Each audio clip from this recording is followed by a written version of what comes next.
Hey dudes, Hardcore Kid here. Hardcore enough to review kid stuff. And I have a very special review for you guys. Joining me, I have a few guest reviewers from the Hardcore Podcast.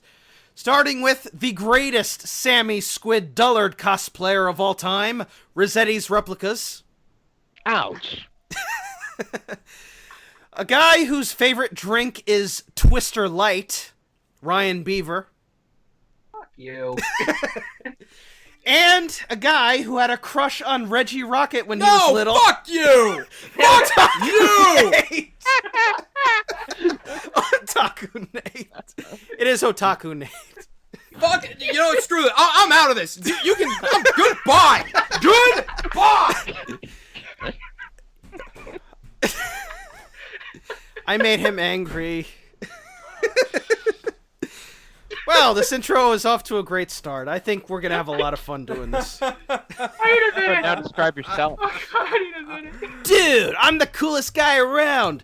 I'm Otto. I skate, I rollerblade, I go surfing, I ride the coolest waves ever, dude.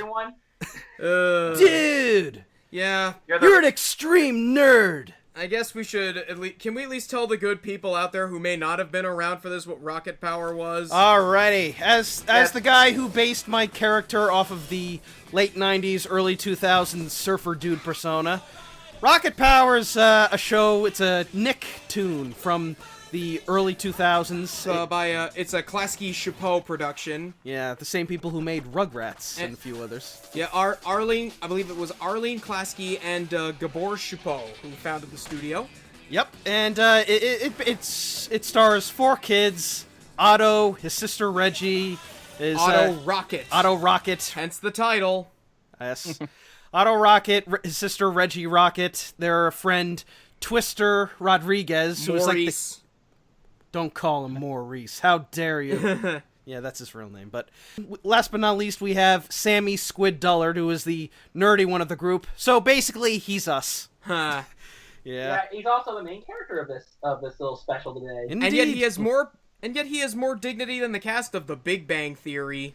That's a sad truth. Ah. Yeah, and basically the entire show is based on these guys doing all kinds of extreme sports like skateboarding, snowboarding, surfing, rollerblading, roller hockey. Roller hockey. Basically, this show is just them doing extreme sports, getting into stupid stuff, them saying "dude" and "radical" all over again, and it's basically the product of every focus group at the time. Yeah. In other words, this is the greatest show of all time. Yeah, a lot of those latter-day Klasky Chapeau era cartoons do not hold up well. I mean, as told by Ginger, I haven't seen it in a while, but I do remember it was okay, but I was not the target demographic for it. All Grown Up, we can agree, was the epitome of mediocrity, and, yes. Yeah, but I liked Rocket Power when I was younger. I didn't like it as much as some of the other Nicktoons. Me neither. I still enjoyed it. And some people are actually wondering, well, why didn't you review an episode from the show, given that, I'm the hardcore kid and this kind of stuff is perfect for me? Because I couldn't find any footage of it. Like, if somebody was able to have, like, a Race Across New Zealand on somewhere, I'd review the hell out of that.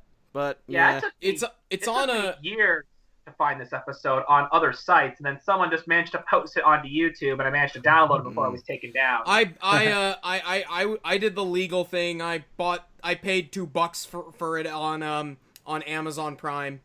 Yeah. Wait, I also viewed it legally. Yeah, for being recorded. Yeah. If you I think like if you can find a Race Across New Zealand legally, Brandon, you should give that thing a whirl. Sure. Yeah. Yeah, we can edit out the part where we imply that some of us pirated it, right? It's not pirating if you paid for it. Yeah, and when Nate paid for it, you guys were being well. Anyway, let's So we'll talk. And besides, no one likes Nickelodeon, so. Yeah. Well, they brought back Double Dare, and Loud House is good, but that's pretty much it. Anyway, let's keep going. So the title of this episode, if I didn't decide on the hardcore kid as my edgy character name, this would be the alternative. Extreme nerd. But you don't skateboard. I tried skateboarding once and I fell on my ass. Me too. So Yeah. yeah. We should mention for context that robot fighting is way outside of the comfort zone of this show.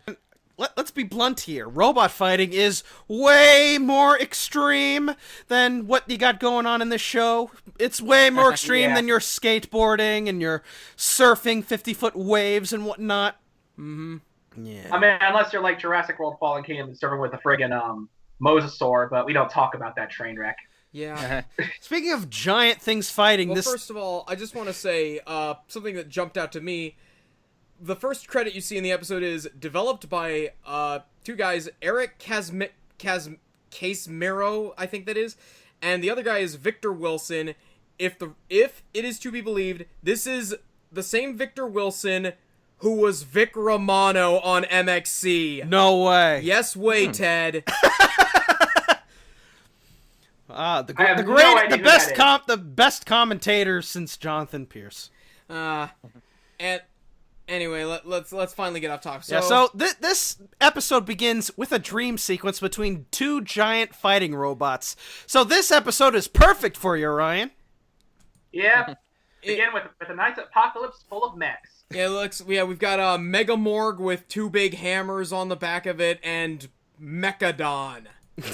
It's Mechadon if it had sex with a steamroller. Oh. It's the dankest match I've ever seen in my life. I know. And it just ends with like the actual head being squished in. It's awesomely gross. Yeah. But of course, it's all a dream sequence. Although it's kind of funny though, in his dream, basically the big purple football of death, being driven by a squid in this really stupid sci-fi outfit. Oh, what is with that helmet? Like, it looks It looks like the budget version of the Happy helmet from Ren and Stimpy. I don't even know, but what makes me funny is, in his dreams, these are mechs. Is he just going around killing people in his dreams? No, he's trying to put him on some kind of watch list. It looks like it's a post-apocalyptic scene, so I doubt there's any people.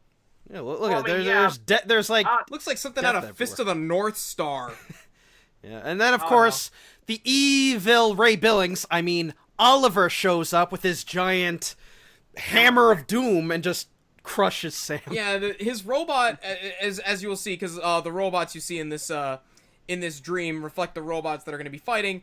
Oliver's robot's main weapon is a pile driver, and I don't mean the wrestling maneuver. I mean the piece of construction equipment, the pile driver. I do have to give credit to this show for actually making the weapon look menacing. But let's be blunt. If this was real life, that thing would not hurt anything. It'd be good for that weapon would be good for hammering stakes into the ground, but yeah, that is not how you make a hammer bot. Yeah. I will give credit where credit is due though about one thing. I often notice a trope that we'll get into the design a bit more later, but one trope that's often used is that the champions robot's like 10 times bigger than the heroes. Here they're about the same size, so I'll give them credit for that. Yeah, all the robots, and this is something I'll give them credit for. They're at least in scale with like what you think of when you think of.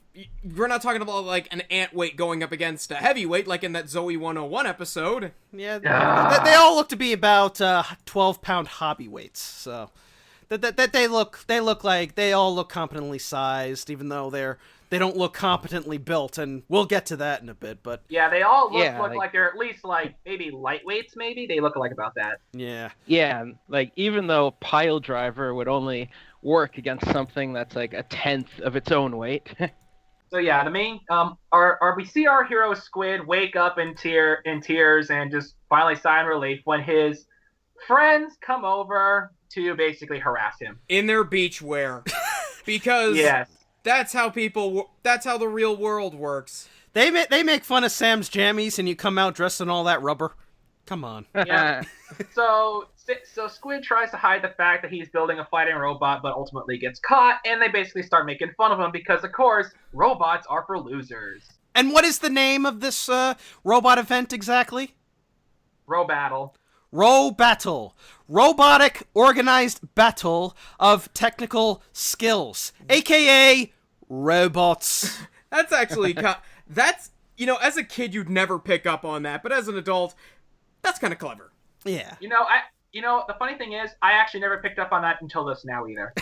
Really? Also, one thing that voice acting in the show is good. Oh, God. Well, but I just gotta say, is Otto Rocket voiced by Pam Alden? Because he sounds like Pajama Sam. there is, no, it isn't. But, one thing I know, this is season 3, and you can definitely tell their voices are cracking really badly. Twister, Yeah. Twister, I know his voice got significantly deeper, and then it went back up like they pitched it up South Park style. And Oh, were these actual kids doing the voices? they were actual kids. And, Otto especially, he sounds like he's in pain half the time in this episode. And if we're on Sam's crew, we'd show you Brainiacs how it's done. Jeez, they might as well call it Nerdfest and make it easier for everybody. As I said, Pam Alden. It's not Pam Alden. Google it. I think I actually have it open. Joseph Ashton. Joseph Ashton. Kutcher. No. Film actor and voice actor. He was active the years 1994 to 2007. Okay. He's currently 31 years old. God damn, we're old. So Sam decides to show off his robots. Well, first, can I just say, we're watching the episode as we do this, and he leaves the flyer on the floor, and the camera just pans down to it as if it's something significant, like something we need to remember. It is for later. significant. This is what it's all aiming towards. Battle, fighting, war. Okay. So Sammy shows off his robot, which he calls Zagron, and if you wanted to see the definition of diet chomp, this is it. That's being generous, man. This is like Team Death levels of design. Let's take a good close look at this machine. It's basically a spent jet fuel cell on top of a board of wood with a mallet on the end of it. Which, by the way, isn't mounted correctly, so it hits itself. And it apparently uses skateboard wheels to get around, because translucent plastic skateboard wheels get a lot of traction in the BattleBots. And one thing I noticed about the wheels, that they basically have them underneath the board there, and there is a good shot where you can see the axles and stuff. What's powering the wheels? I don't see motors. I don't see batteries. It's powered by bullshit. It's powered by gravity. Yeah. Also, another thing I noticed about the design is that that water tanker, whatever it is, that's on the top of the robot, it's not even bolted on. It's literally just strapped on with like some kind of like belts or something. Yeah, it does. It does. Ed Robinson would be seeing this and laughing. Yeah, I know. He'd probably build something like this. I'd love to see him do that. Now, another funny thing is the fact that, we don't see any kind of power for the drive, but it's pretty obvious the producers know what a motor is, considering we actually see the motor bolted right onto the front. And it powers... Not protected anyway. It powers the weapon, because that makes sense. Yeah. For an axe, I should say. For an axe, it makes sense. Well, I've seen some axe bots powered by an electric motor. Remember the Iron Mask? Poke. I don't know. We've had Manji and Iron Golem at the NERC events. They're pretty effective. Yeah. They use electric weapons. But yeah, but those are like experts with using advanced chain drives that really know what they're doing with energy distribution. Yeah. Apparently, Sammy hasn't discovered Robot Marketplace just yet. So. Yeah, it looks like he literally just pulls random crap out of his dad's garage or whatever it is.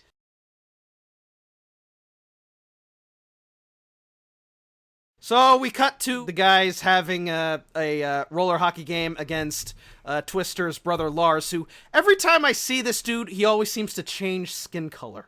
Sometimes he's black, sometimes he's white, sometimes he's Hispanic. Like, come on, dude. Mm-hmm. One thing's for sure, though, he sounds like he has a cold. No matter he has a big-ass nose.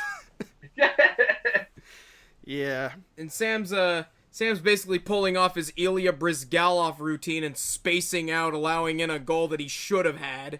Well, you know what? When you're going up against a guy like Oliver's bot, you're gonna be a bit distracted, and your head's gonna be in the clouds.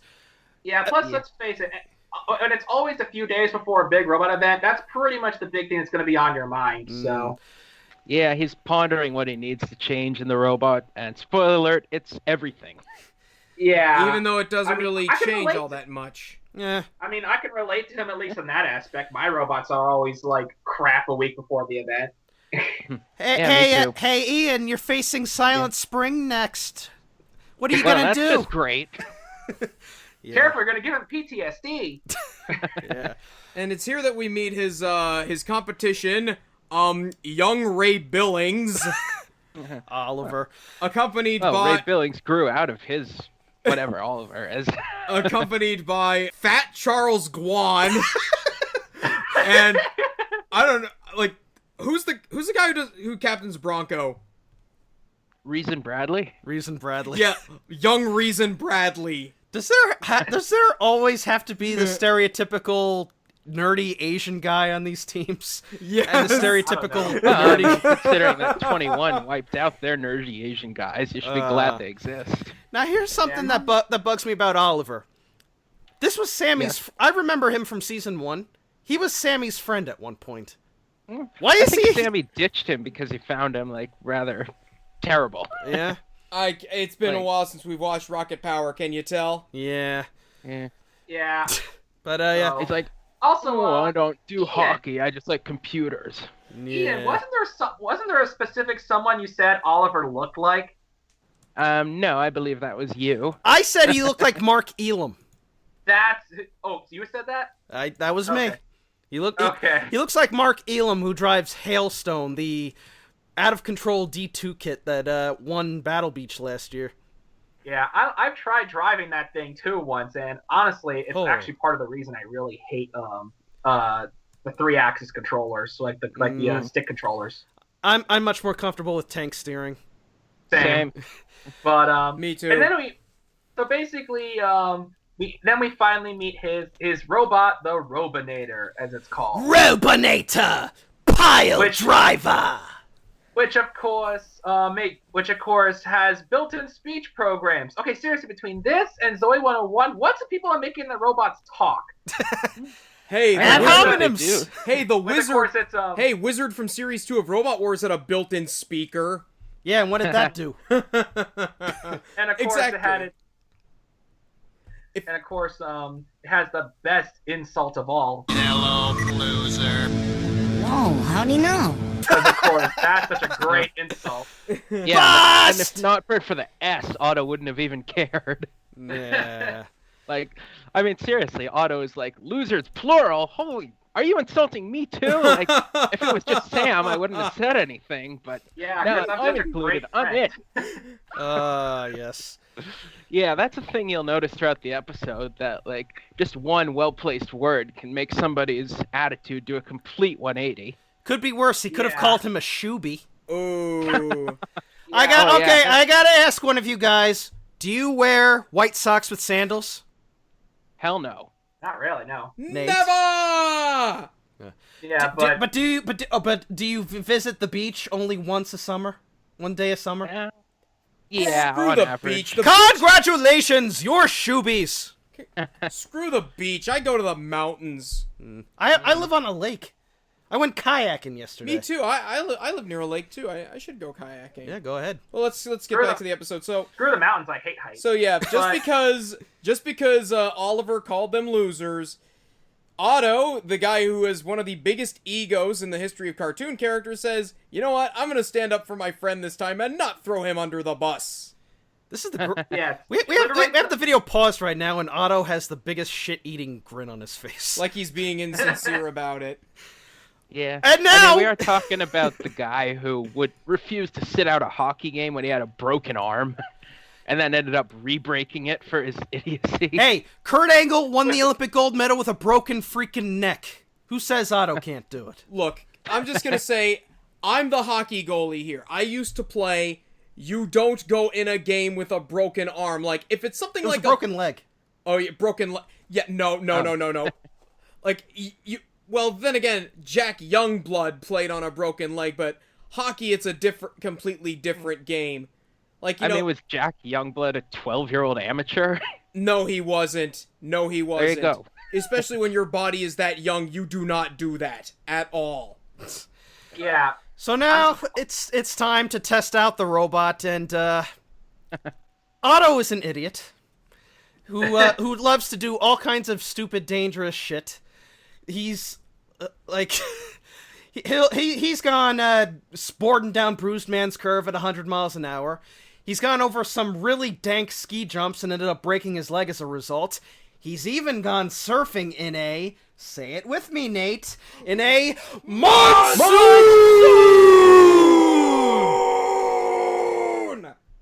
That was Boy, I sure hope unusually there's not a delay on this.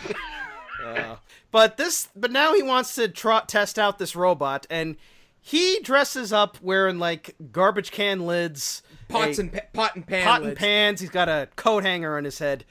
This is not how you test out robots at all. Yeah, you don't hop on a skateboard with trash can lids, pots, and pans and just drive right at it. Because if that was one of Tombstone, Sammy's robots, you're probably safe. Yeah, I mean, because let me just say this: if that was like a spinner robot they were testing, they'd be down a cast member for the next season. So they tested out. Twister's doing spins around it, and Sam realizes, yeah, this thing can only go straight. So we need to figure out how to get it to turn. And how do they get it to turn? They don't show us. Training it like a horse. Magic! Or something. Magic! It looks like, it's like, come on, boy. It can actually move now. Great. I mean, it's not like they say, servo maybe... motor. I'm guessing that the reason... Well, that's why Sammy kept losing to Oliver. His robot couldn't turn. Like, at all. And then... Yeah. And so, I don't get this, but... So, Sammy decides to put a camera on the top of the robot, like it's one of the house robot cameras, so that it can immediately follow and it's its not target. even like one of those little compact cameras that Facet hid under its flipper, or one of the slam cams from BattleBots. Like, it's this big-ass VHS cassette camera. It's probably Twister's camera. He always carries that thing with him when he's going I skating. forgot about that, Yeah. but yeah, you get my point. Yeah. Yeah, I twist hope you weren't attached to that camera. But- Does he know what's probably gonna happen to it? It's dumb. It's not gonna do anything for you. I mean, it's not like it has a motion sensor in it like Chomp. But Yeah. Sam decides, come on, we got to up the ante. This hammer is useless. You know what we need? Before we move on, I also want to say, besides the camera, he also gets these big ass like goggles. Yeah, it's like it's supposed to be the Zabron cam, so that you can see where you're aiming. It's like, this is what? So you're gonna make it look like you're in the zone, like you're the one who's actually fighting. With your fists. He's wearing R-Zone glasses. He's actually, Yeah, there's another way to see what the robot's pointing at. Just look at it. He's actually giving himself less visibility, so honestly, he's doing a really stupid decision. Also, why is there a microphone attached to it? Like, is he speaking to the robot as well? I'm guessing he got those VR goggles from Rob Knight, because you know he would. You know he would. He probably would. Maybe this is a very pre-Alexa. Zarbon, fire the hockey pucks.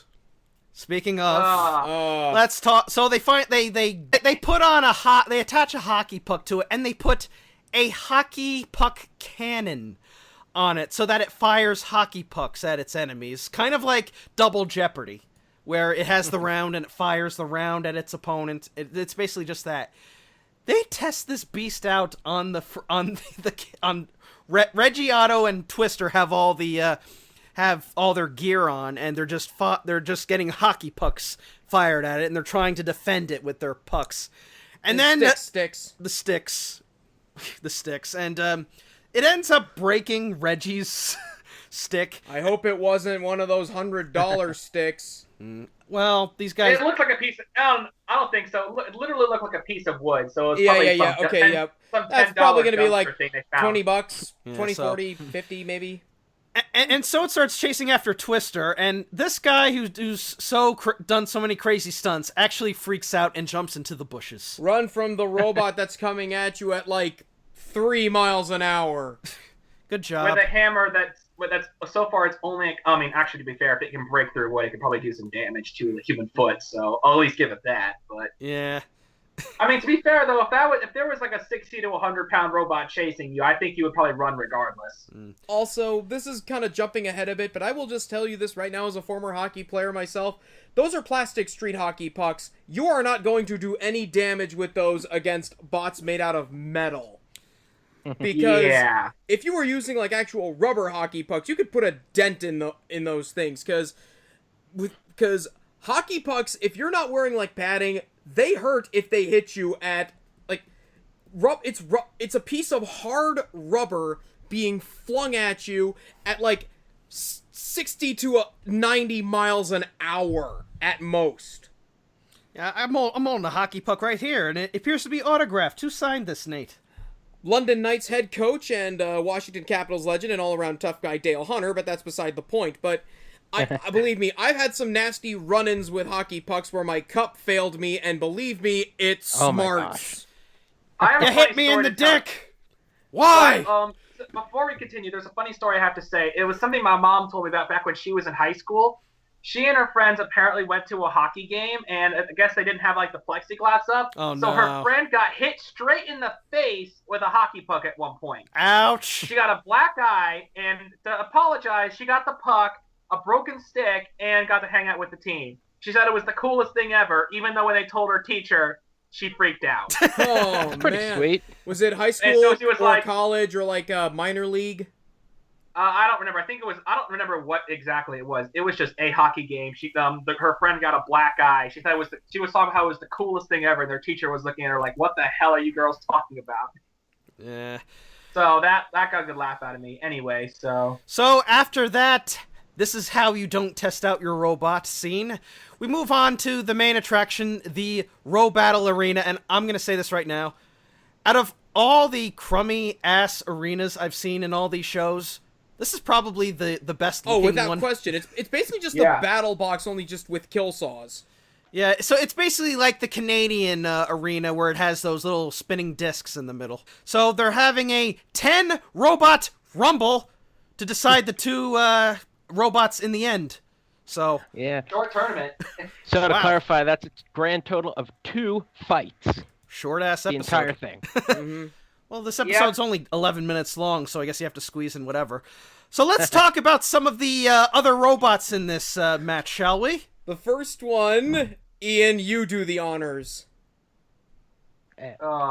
So this robot is a full-body spinner, a little red dome that uses planks of wood as its teeth. And it spins at a grand spanking 25 RPM. This would have won. Yeah. This would have won Robot Wars 1994. Yeah. Oh, and maybe one little thing I like to do in my free time when finding these TV show episodes is if the robot doesn't have a name, I like giving him a name. Mm-hmm. So this one I called Spanker. Perfect. And what's that? Talk shit about my robot? That's a paddling. Yeah. It gets it of course gets taken out by Otto's neighbor Merv's robot, which looks like it's a wedge. It's a wedge. It's already the best looking robot in this match. It looks like Phantasm from Nickelodeon Robot Wars, except effective. Yeah. Because it actually rammed into the Spanker and actually flips it over and bends the wood. Actually, I'm pretty sure all the robots in this fight were made out of cardboard, given how easily they bend and break. Yeah. Including they blow on them and they crumple like a soda can and shoot off sparks. Yeah, I gave this robot a less funny name. I called it Steel Thunder, so... Wasn't that, you have a robot called Steel Heart, don't you, Ryan? Yeah, I did. It needs to be rebuilt, but, you know, I've been lazy and working on other projects right now, so... So, there is another robot that Oliver's bot takes out, and we don't really see it in full. All we see it at is that it looks like a shoe with a shoe as its weapon. Yes, this one I called Kick Robot. There you go. I was at Robo Games, and I was at Robo Games, there was actually a robot that was legit made out of a shoe with CDs for wheels. Oh my god! That was essentially this. Kick Robot. Kick Robot was the super heavyweight champion in Series 2 of Robot Wars. Yeah. Yeah. I didn't say these names weren't used or already used. I just said they fit. But yeah, it's pile driving. is pile driving the robot with the shoe on the end of it. I'm guessing. Yep. Dave Laurie would love this stuff. All right, and then we move on to Zagron fighting the wedge robot. And you remember how you said the plastic hockey pucks weren't going to be effective? This robot proves that. Even before I saw this fight, I said, "Yeah, those are plastic pucks. You're not gonna get it." And then right towards the end, you actually see like a door open up on the top, and then you see what looks like a freaking laser beam attached to its head. All right, I can probably actually guess what it is. I saw what looks to be a red tip and a large tube at the end, so I'm assuming it's a flamethrower. Oh, there you go.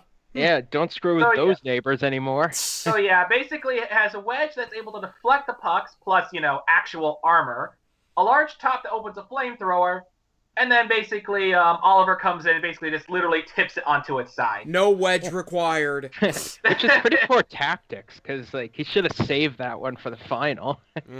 Yeah. Or just let him and Sam take each other out and win by default. I will say this. You got to pull the eruption here. Yeah. Touch as little as possible and you win. I was unaware Stimpleton had this sort of tech. I know he has a swimming pool that is powered by this giant fuck-off machine that empties and fills the water, but I had no idea he had the power to build a robot with a frickin' laser beam attached to its head. But... Well, I read on the Wikipedia or something that he was an electrician. So yeah, he was. Boy, because electricians can do that. Yeah, sure, why not? Yes. I still think it's a flamethrower, though. I think that would make more logistical sense than a laser cannon. So basically, he flips out that he lost. His wife is consoling him because he's a crybaby. Mm-hmm. And then we run into Zagron's next opponent. You know what? I've already given this a name. You know what I'm calling it? What? Vanquish. Vanquish. Oh God! It has a croquet mallet. It's got a croquet mallet and an electromagnet. If this was an actual robot combat event, 1, that robot would be banned because you can't use electromagnets, and 2, Zagrom's electronics would be severely screwed up because of that magnet.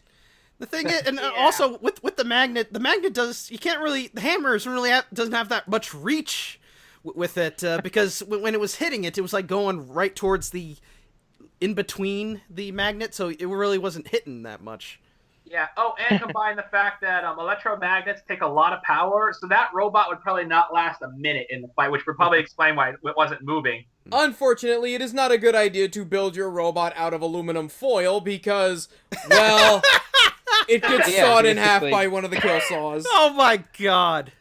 Yeah, if you're going to use a magnet, kind of helps if the other guy can't drag you around. I'm guessing that Zagron basically just drags the other robot, which I dubbed Magneto for some reason, to the kill saws, and it cuts it clean in half. So I guess it has no chassis.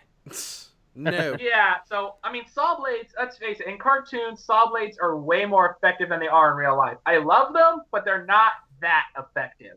Unless, of course, you're Ice Wave. Yeah, but I don't know that. So basically, that was the last opponent, but via bodily, Decapitato de la Tabesa.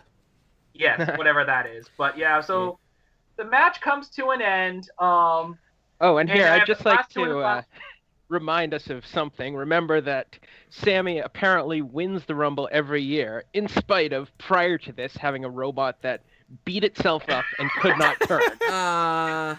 Good job. Congratulations. Yeah. And on a side note, we also see both of Sam's parents there, and well, at least his mom. His mom. His dad is actually divorced. Yeah. Okay, that's so only his mom. I think there. That's Otto's father, then, right? Yeah. Yeah, and then the Hawaiian stereotype Tito. Surf Shack Tito, the guy whose biggest claim to fame was trolling Chris Chan. Yep. So basically, throughout the fight, they were just kind of, shouting jeers at the opponents, and and of course, I love how his friggin' mom, says his boy's gonna kick some robot, and she treats it like she just said a swear word. You said butt.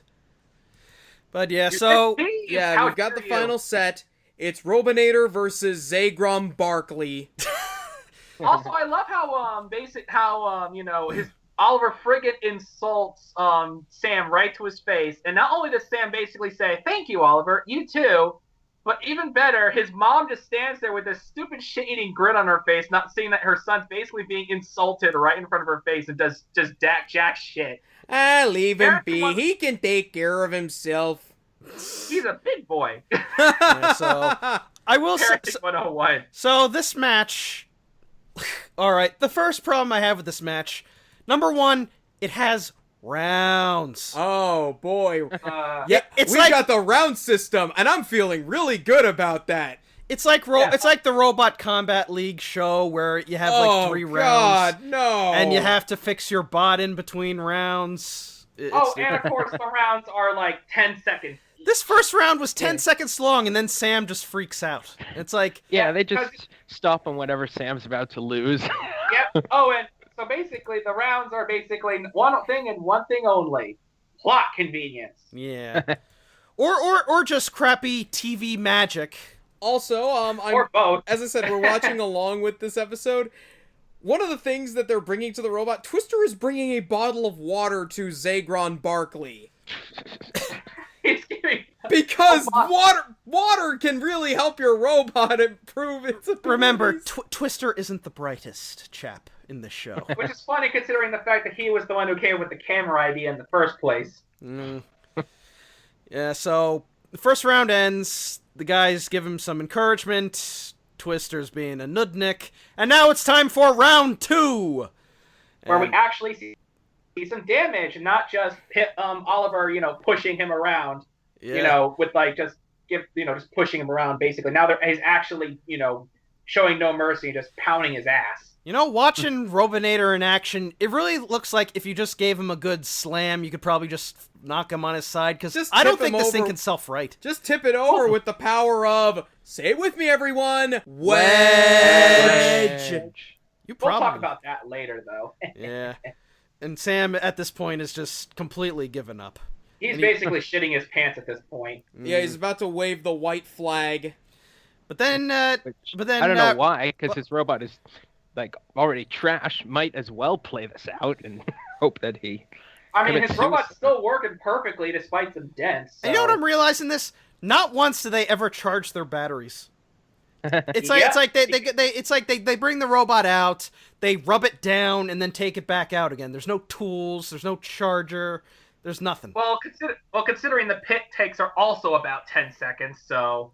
Yeah, and they've only had one other match prior to this. Oh! So. But and then Robinator is able to get a good slam in on Sammy's bot. But holy crap! It can self-right. It has a Shreemic. So he's able to get right back up with the hockey puck. I can only imagine. I don't think it would work if Zagrom fell over on the other side. You never know. So Robinator has them on the ropes, and then Sammy just decides to start firing the hockey pucks, and it's like it uses its hammer to put a few dents into Robinator's pile driver, and then it uses the hockey puck to start shooting some pucks at. It takes Robinator, out a wheel, like, takes out part of the head. Why couldn't you do this in the first 2 rounds? You would have this would have been over so much quicker. And also, it also makes me think. Oliver claims he's a technological genius. Someone else built a robot that could withstand this using what looks like standard sheet aluminum. What the hell is his robot made of if those same hockey pucks that couldn't damage basic aluminum can suddenly destroy his robot? Armament? Very chewy lead. Yeah. Foil, tin foil. Every robot in this competition is made out of tin foil. So now Oliver's shitting his pants, basically saying, check the data! Because apparently his robot's wired to a computer. Yeah, because that's practical. Yeah, he's the early version of Mike's Butts. It's an early version of Pizza Party. And then there's this, and then we get to perhaps the most unrealistic portion of this fight. Zagrom basically pushes itself off the wall and flips it. It pulls a tricep. It just like leaps into the air. It's like it didn't even go off one of the kill saws. It just leaps straight into the air and does a frog splash on top of it. Yeah, I know, and that actually is what flips over the Robinator. Also, something else I want to point out. They shut off the kill saws during the final fights. They had no kill saw usage. I think they forgot to animate it. Yeah. So, actually, that would have been actually really cool if, he decided to use the saws to his advantage, and actually that's how he jumped. That would have at least made some sense. That actually would have been kind of clever. Like, use the saws to jump on his robot. That would have at least been clever. It would have been stupid still, but at least it would have been clever. Oh, yeah, it would have tied into skateboarding. Instead of just him pulling a fucking Mario. Quite. So, as a result, Zagron is on its side, so Ruinator comes in to try and knock it out finally, but ends up taking out itself. And it smashes its own head in. So Team Rocket has won the day, and Johnny Ramone comes out to congratulate them. Yeah. And Sammy finally gets the trophy, and it has a hole in it. It has a hole in it for some reason.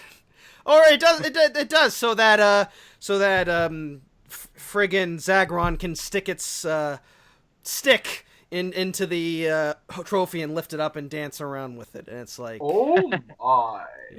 Yeah, it like lifts it up like it's the freaking Stanley Cup.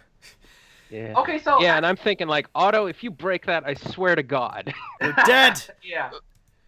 But okay, yeah. Something else that I quickly want to add. I just realized that I think this was accidental, but I think there was actually some accidental foreshadowing, because the very first time we see Zagron, it breaks itself by hitting itself. Yeah. Then Robinator does the exact same thing, breaking itself with its own hammer. Karma! So, I don't know if that was clever writing or just accidental bullshit. It's a turnabout fair play. I think it was more accidental bullshit. Yeah. Yeah, I don't think they're that smart. I don't know. I've seen robots accidentally destroy each other. You know, when Ray Billings brought Suitcase Nuke to Motorama that one year, he ended up ripping off his own wheels. Well, no, what I mean is...